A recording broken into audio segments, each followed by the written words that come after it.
നമസ്കാരം, welcome to our channel. Indian എയർഫോഴ്സിൽ group C civil പോസ്റ്റിലേക്ക് ഇപ്പോൾ അപേക്ഷകൾ ക്ഷണിച്ചിട്ടുണ്ട്. ഇത് കേന്ദ്ര സർക്കാരിന്റെ കീഴിലുള്ള ഒരു ജോലിയാണ്. അതിനാൽ ഇന്ത്യൻ സിറ്റിസണിനെ അപേക്ഷിക്കാനായിട്ട് സാധിക്കും. നമുക്കതിന്റെ കൂടുതൽ ഡീറ്റെയിൽസ് നോക്കാം. അത് തന്നെ പോസ്റ്റും വേക്കൻസീസും എങ്ങനെയാണെന്ന് നോക്കാം. പരസ്യം നമ്പർ 01/2025 അനുസരിച്ച് 153 ഒഴിവുകളാണുള്ളത്. പ്രധാന പോസ്റ്റുകൾ എന്തൊക്കെയാണെന്ന് നോക്കാം. Lower division clerk, Hindi typist, cook, അതേപോലെ store keeper, carpenter, painter, multi tasking staff, അതേപോലെ തന്നെ mess staff, laundry man, house keeping staff, vulcaniser, civil mechanical transport driver, ഇങ്ങനെയാണ് പോസ്റ്റുകൾ വരുന്നത്. അപ്പോൾ ഈ ഒഴിവുകൾ വിവിധ എയർഫോഴ്സ് സ്റ്റേഷനുകളിലും യൂണിറ്റുകളിലുമായിട്ടാണ്. ഇനി പ്രധാന തീയതിയും അപേക്ഷിക്കേണ്ട രീതിയും നോക്കാം. അപേക്ഷകൾ ഓഫ്ലൈൻ വഴിയാണ് സമർപ്പിക്കേണ്ടത്. ജൂൺ 15 അപേക്ഷകൾ സ്വീകരിക്കുന്ന അവസാന തീയതി. അതുപോലെ തന്നെ പ്രായം പറഞ്ഞിരിക്കുന്നുണ്ട്. അപേക്ഷിക്കുന്നവരുടെ പ്രായം 18 വയസ്സിനും 25 വയസ്സിനും ഇടയിലായിരിക്കണം. പ്രായം കണക്കാക്കുന്നത് അപേക്ഷകൾ സ്വീകരിക്കുന്ന അവസാന തീയതി കണക്കാക്കിയാണ്. അപ്പോൾ പ്രായപരിധിയിൽ ഇളവുകൾ ഉള്ളത് OBC വിഭാഗക്കാർക്ക് 3 വർഷം, SC ST വിഭാഗക്കാർക്ക് 5 വർഷം, ഭിന്നശേഷിക്കാർക്ക് 10 വർഷം വരെ ഇളവ് ലഭിക്കും. അതായത് SC ST ഭിന്നശേഷിക്കാർക്ക് 15 വർഷം, OBC ഡിസബിലിറ്റീസ് ഉള്ളവർക്ക് 13 വർഷം വരെ ഇളവ് ലഭിക്കും. അതേപോലെ എക്സ് സർവീസ്മാന് അവരുടെ സർവീസ് കാലയളവ് കുറച്ചതിന് ശേഷം 3 വർഷം വരെ ഇളവ് ലഭിക്കും. അതേപോലെ ഡിപ്പാർട്ട്മെന്റൽ എംപ്ലോയീസ് ആണെങ്കിൽ UR വിഭാഗത്തിന് 40 വയസ്സും SC ST വിഭാഗത്തിന് 45 വയസ്സുവരെ അപേക്ഷിക്കാനായിട്ട് സാധിക്കും. ഇനി വിദ്യാഭ്യാസ യോഗ്യതയും ശമ്പളവും നമുക്ക് നോക്കാം. അതിൽ തന്നെ ലോവർ ഡിവിഷൻ ക്ലർക്ക്, അതേപോലെ തന്നെ ഹിന്ദി ടൈപ്പിസ്റ്റ് വേണ്ട യോഗ്യത 12ാം ക്ലാസ് പാസ്സായിരിക്കണം. കമ്പ്യൂട്ടറിൽ ഇംഗ്ലീഷിൽ 35 വേർഡ്സ് പെർ മിനിറ്റ് അല്ലെങ്കിൽ ഹിന്ദിയിൽ 30 വേർഡ്സ് പെർ മിനിറ്റ് ടൈപ്പിംഗ് വേഗത ഉണ്ടായിരിക്കണം. ശമ്പളം ലെവൽ 2 അനുസരിച്ച് 19,900 മുതൽ 63,200 ആണ്.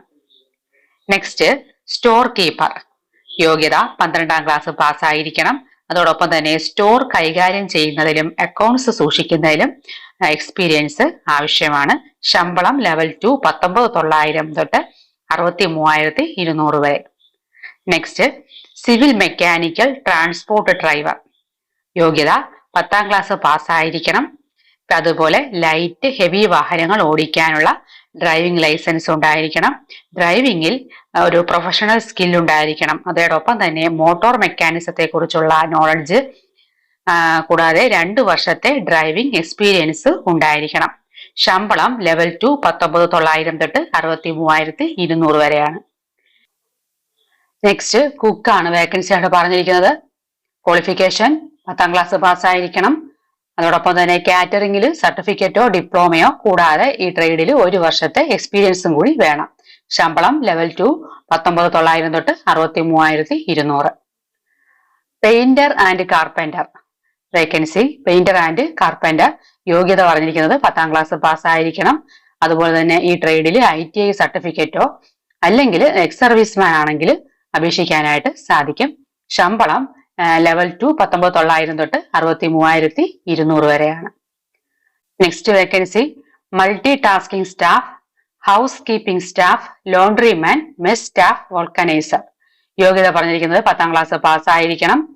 അതേപോലെ MTS അതായത് മൾട്ടി ടാസ്കിംഗ് സ്റ്റാഫ്, അതേപോലെ ലോണ്ടറി മാൻ, മെസ് സ്റ്റാഫ് പോസ്റ്റുകൾക്ക് 1 വർഷത്തെ എക്സ്പീരിയൻസ് ആവശ്യമാണ്.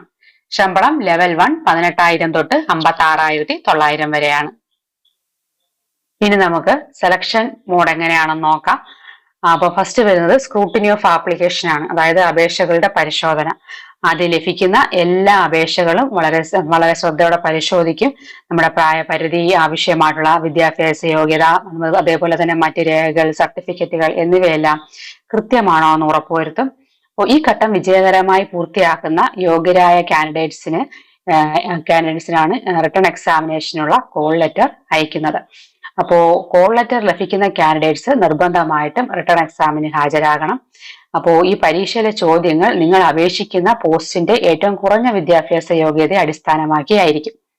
അപ്പോൾ നമുക്ക് സിലബസ് എന്തൊക്കെയാണെന്ന് നോക്കാം. LDC ഹിന്ദി ടൈപ്പിസ്റ്റ് പോസ്റ്റുകൾക്കാണെങ്കിൽ സിലബസ് വരുന്നത് ജനറൽ ഇന്റലിജൻസ്, അതേപോലെ English language, numerical aptitude, general knowledge എന്നിവ ഉണ്ടാകും. അതേപോലെ മൾട്ടി ടാസ്കിംഗ് സ്റ്റാഫ്, അതേപോലെ house keeping staff, laundryman, mess staff, vulcaniser എന്നീ പോസ്റ്റുകൾക്ക് general intelligence and reasoning, numerical aptitude, general English, general knowledge എന്നിവയാണ് പ്രധാനമായിട്ടും ഉൾപ്പെടുക. എന്നാൽ cook, store keeper, driver, painter, carpenter പോലുള്ള ട്രേഡ് പോസ്റ്റുകൾക്ക് മുകളിൽ പറഞ്ഞ വിഷയങ്ങൾക്ക് പുറമെ അതത് ട്രേഡുമായിട്ട് ബന്ധപ്പെട്ട ചോദ്യങ്ങളും ഉണ്ടാകും. ഉദാഹരണത്തിന് കുക്ക് പോസ്റ്റിന് പാചകവുമായി ബന്ധപ്പെട്ട ചോദ്യങ്ങൾ ഉണ്ടാകും. അതേപോലെ ഡ്രൈവർക്കാണെങ്കിൽ ഡ്രൈവിംഗുമായിട്ട് ബന്ധപ്പെട്ട ചോദ്യങ്ങൾ ഉണ്ടാകും. അങ്ങനെയായിരിക്കും. സോ ചോദ്യ പേപ്പർ ഇംഗ്ലീഷ്, ഹിന്ദി എന്നീ ലാംഗ്വേജുകളിൽ ലഭ്യമാകും. റിട്ടൺ എക്സാമിനേഷനിൽ നിങ്ങളുടെ മാർക്കിന്റെയും ഓരോ വിഭാഗത്തിലെയും മെറിറ്റിന്റെയും അടിസ്ഥാനത്തിൽ ആവശ്യമുള്ളത്ര കാൻഡിഡേറ്റ്സിനെ സ്കിൽ അല്ലെങ്കിൽ പ്രാക്ടിക്കൽ ടെസ്റ്റിനായിട്ട് തിരഞ്ഞെടുക്കും. ഈ ടെസ്റ്റ് അതത് പോസ്റ്റിന് ബാധകമാണെങ്കിൽ മാത്രമേ നടത്തൂ. ഉദാഹരണത്തിന് LDC അല്ലെങ്കിൽ ഹിന്ദി ടൈപ്പിസ്റ്റ് പോസ്റ്റുകൾക്ക് ടൈപ്പിംഗ് ടെസ്റ്റ് ഉണ്ടാകാനായിട്ട് സാധ്യതയുണ്ട്. നമുക്ക് മാർക്കിംഗ് സിസ്റ്റം എങ്ങനെയാണെന്ന് നോക്കാം. ഫൈനൽ സെലക്ഷനിൽ റിട്ടൺ എക്സാമിനേഷന് 100% വെയിറ്റേജ് ഉണ്ടായിരിക്കും. അതായത് റിട്ടൺ എക്സാമിനേഷനിൽ ലഭിക്കുന്ന മാർക്കുകളാണ് നിങ്ങളുടെ റാങ്ക് നിർണ്ണയിക്കുന്നതിൽ പ്രധാന പങ്ക് വഹിക്കുന്നത്. അതുപോലെ തന്നെ സ്കിൽ, പ്രാക്ടിക്കൽ, ഫിസിക്കൽ ടെസ്റ്റുകൾ യോഗ്യതാ സ്വഭാവമുള്ളവ മാത്രമാണ്. കാരണം ഈ ടെസ്റ്റുകളൊക്കെ പാസ്സായാൽ മാത്രം മതി. ഇതിലെ മാർക്കുകൾ ഫൈനൽ റാങ്കിലേക്ക് പരിഗണിക്കില്ല. നെക്സ്റ്റ് നമുക്ക് അപേക്ഷ സമർപ്പിക്കേണ്ട രീതി നോക്കാം. അപ്പോ അപേക്ഷാ ഫോം പരസ്യത്തിൽ നൽകിയിട്ടുള്ള ഫോം അനുസരിച്ച് ഇംഗ്ലീഷിലോ ഹിന്ദിയിലോ ടൈപ്പ് ചെയ്ത് പൂരിപ്പിക്കണം. പൂരിപ്പിച്ച ഫോം ആവശ്യമായ എല്ലാ രേഖകളുടെയും സെൽഫ് അറ്റസ്റ്റഡ് കോപ്പികൾ സഹിതം നിങ്ങൾ തിരഞ്ഞെടുക്കുന്ന ഏതെങ്കിലും എയർഫോഴ്സ് സ്റ്റേഷന്റെ വിലാസത്തിലേക്ക് അയക്കുക. അപ്പോൾ പ്രധാനപ്പെട്ട തീയതി നോക്കുകയാണെങ്കിൽ പരസ്യം 2025 മെയ് 16 പ്രസിദ്ധീകരിച്ചത്. അതിനാൽ അപേക്ഷകൾ 2025 ജൂൺ 15 അതിനു മുമ്പോ ബന്ധപ്പെട്ട എയർഫോഴ്സ് സ്റ്റേഷനിൽ എത്തിച്ചേരണം. തപാൽ വഴി അയക്കുമ്പോൾ കാലതാമസം ഒഴിവാക്കാൻ നേരത്തെ അയക്കാനായിട്ട് ശ്രമിക്കുക. ഒന്നിൽ കൂടുതൽ പോസ്റ്റുകളിലേക്ക് അപേക്ഷിക്കുന്നുണ്ടെങ്കിൽ ഓരോരോ പോസ്റ്റിനും വെവ്വേറെ അപേക്ഷകൾ അയക്കണം. അപേക്ഷിക്കുന്ന കവറിന് മുകളിൽ application for the post of ഏതാണെന്ന് എഴുതുക. ആൻഡ് കാറ്റഗറി ഏതാണെന്ന് വ്യക്തമായിട്ട് രേഖപ്പെടുത്തണം. നെക്സ്റ്റ് നമുക്ക് അപേക്ഷയോടൊപ്പം വെക്കേണ്ട രേഖകൾ എന്തൊക്കെയാണെന്ന് നോക്കാം. അപേക്ഷയോടൊപ്പം ഇനി പറയുന്ന ഡോക്യുമെന്റ്സ് എല്ലാം സെൽഫ് അറ്റസ്റ്റ് ചെയ്ത് വെക്കണം. അതായത് നമ്മുടെ എഡ്യൂക്കേഷൻ തെളിയിക്കുന്ന എഡ്യൂക്കേഷണൽ സർട്ടിഫിക്കറ്റ്സിന്റെ കോപ്പി സെൽഫ് അറ്റസ്റ്റ് ചെയ്യുക. ഏജ് തെളിയിക്കുന്ന പ്രൂഫ്, അത് നമുക്കിപ്പോൾ 10th സർട്ടിഫിക്കറ്റ് ഉപയോഗിക്കാം, അല്ലെങ്കിൽ ബർത്ത് സർട്ടിഫിക്കറ്റ് ആയാലും ഏജ് പ്രൂഫായിട്ട് ഉപയോഗിക്കാനായിട്ട് സാധിക്കും. അതേപോലെ നമ്മുടെ ടെക്നിക്കൽ ക്വാളിഫിക്കേഷന്റെ സർട്ടിഫിക്കറ്റ്, അതേപോലെ ഡിസബിലിറ്റിക്കാരാണെങ്കിൽ അവരുടെ ഡിസബിലിറ്റി സർട്ടിഫിക്കറ്റ്, അതുപോലെ തന്നെ experience certificate, SC ST OBC EWS വിഭാഗക്കാരാണെങ്കിൽ നിങ്ങളുടെ കാസ്റ്റ് സർട്ടിഫിക്കറ്റ് എല്ലാം സെൽഫ് അറ്റസ്റ്റ് ചെയ്യുക. ദെൻ OBC വിഭാഗക്കാർ നോൺ ക്രിമിനൽ സർട്ടിഫിക്കറ്റ് കൂടി സെൽഫ് അറ്റസ്റ്റ് ചെയ്ത് വെക്കാൻ ശ്രമിക്കുക. അതേപോലെ എക്സ് സർവീസ്മാൻ ഡിസ്ചാർജ് ബുക്കിന്റെ copy, photo copy self attest ചെയ്ത് വെക്കണം. EWS വിഭാഗക്കാരാണെങ്കിൽ നമ്മുടെ 2025-26 ഫിനാൻഷ്യൽ ഇയറിലെ വാലിഡ് ആയിട്ടുള്ള ഇൻകം ആൻഡ് അസറ്റ് സർട്ടിഫിക്കറ്റ് വെക്കണം. ദെൻ ഡിസബിലിറ്റിക്കാരാണെങ്കിൽ ഡിസബിലിറ്റി സർട്ടിഫിക്കറ്റ് അപേക്ഷയോടൊപ്പം സെൽഫ് അറ്റസ്റ്റ് ചെയ്ത് വെക്കണം. അതേപോലെ അപേക്ഷാ ഫോമിൽ ഏറ്റവും പുതിയ പാസ്പോർട്ട് സൈസ് ഫോട്ടോ വേണം ഒട്ടിക്കാനുള്ളത്, അതും സെൽഫ് അറ്റസ്റ്റ് ചെയ്യണം, ഈ ഫോട്ടോയും. ഇത്രയും കാര്യങ്ങളാണ് നമ്മൾ സെൽഫ് അറ്റസ്റ്റ് ചെയ്ത് വെക്കാനുള്ളത്. നെക്സ്റ്റ് നമ്മുടെ ഒരു 10 രൂപ സ്റ്റാമ്പ് പതിച്ച നമ്മുടെ അഡ്രസ്സ് എഴുതിയ ഒരു കവർ ഈ അപേക്ഷയോടൊപ്പം വെക്കണം. ഈ അപേക്ഷ നമ്മുടെ അഡ്രസ്സ് എന്ന് പറയുന്നത് ഇംഗ്ലീഷിലോ ഹിന്ദിയിലോ ടൈപ്പ് ചെയ്യാം. 10 രൂപ സ്റ്റാമ്പ് പതിച്ച നമ്മുടെ അഡ്രസ്സ് എഴുതിയ ഒരു കവർ ഈ അപേക്ഷയോടൊപ്പം വെക്കുക.